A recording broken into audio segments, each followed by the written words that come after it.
Steve Talley was living a quiet life as a Denver financial services advisor until he fell into a deep legal abyss. While sound asleep on a chilly fall evening, police roused him from his dreams. It was just like boom, boom, boom, boom, boom, boom, boom, boom, and I'm blinded. And then a terrifying nightmare begins. An FBI task force, including a SWAT team and Denver cops, bust him and book him for aggravated robbery and assaulting an officer. Like the same time he said it, almost instantly I'm getting beaten. He had an extendable baton and it went like whoosh, and literally said, don't, excuse my language, don't the biggest gang in Denver, and boom, hits me right in the groin area.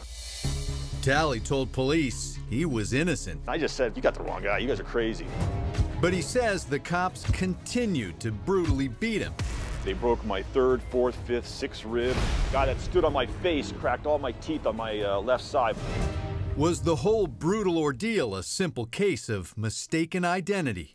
This surveillance video does show someone who looks like Steve staging a heist at this Denver U.S. bank.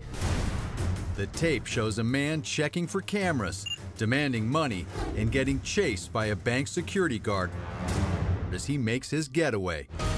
The security guard loses his grip and the bank robber breaks away. Then there's this caper, pulled just 4 months after the first by what looks like the same guy wearing a black baseball cap. This time the thief's wearing clear surgical gloves and hands the teller a note, claiming he's armed with a .45 caliber handgun. She passes him an envelope stuffed with money, but the bandit walks away before she can dole out more dough. Talley was hauled in as the bank robber. He immediately pleaded not guilty to the charges. Our Denver affiliate Fox 31 has been following Steve's crazy tale, explaining he continually told cops he's not the man caught on camera. It's just ridiculous. I knew it wasn't me. I mean, it has someone that's supposed to be 175 pounds. I'm 240. I'm almost 6'4". After spending 2 long months in jail, he finally caught a break, handing over an airtight alibi for the first holdup, a time-stamped audio recording of a call he made at work. Hi, Nicole. Steve Talley with Transamerica. How you doing today?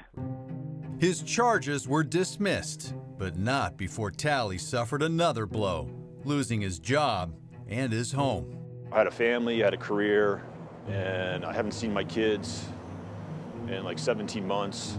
At that point, Steve believed he had suffered enough from mistaken identity.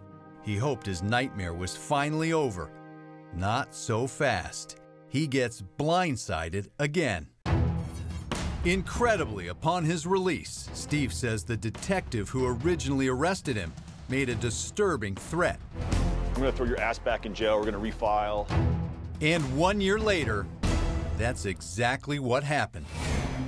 Prosecutors claimed FBI facial recognition technology didn't identify him in the first robbery, but did in the second. Once again, Steve faced charges of armed robbery, and once again, Stephen Talley wasn't going down without a fight. According to his attorney, Talley has a distinctive mole on his right cheek, something that doesn't show up on the bank's surveillance video, even with FBI enhancements.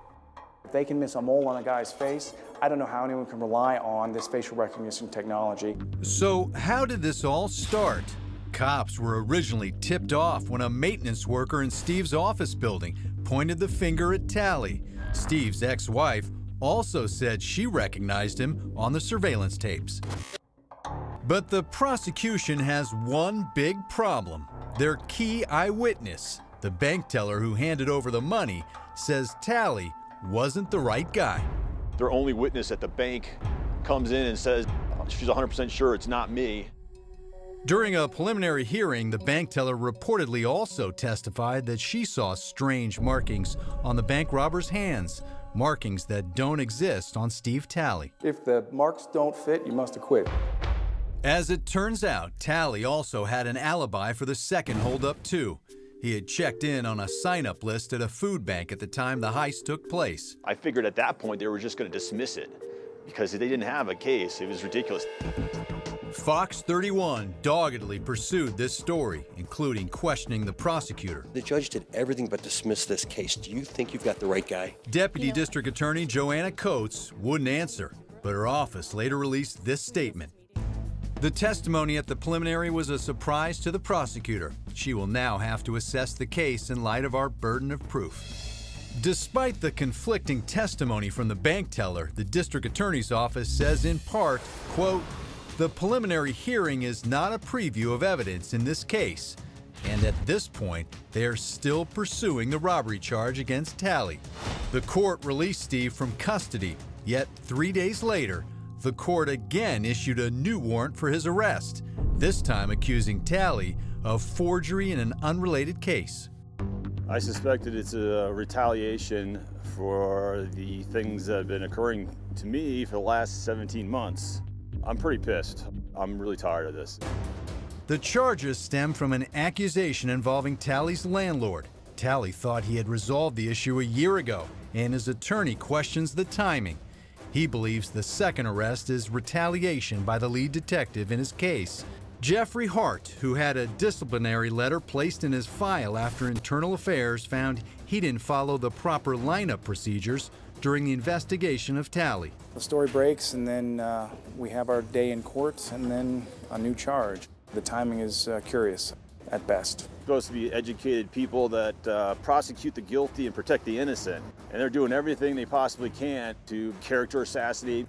Talley is now living at a homeless shelter, awaiting trial on forgery charges. His second bank robbery charge?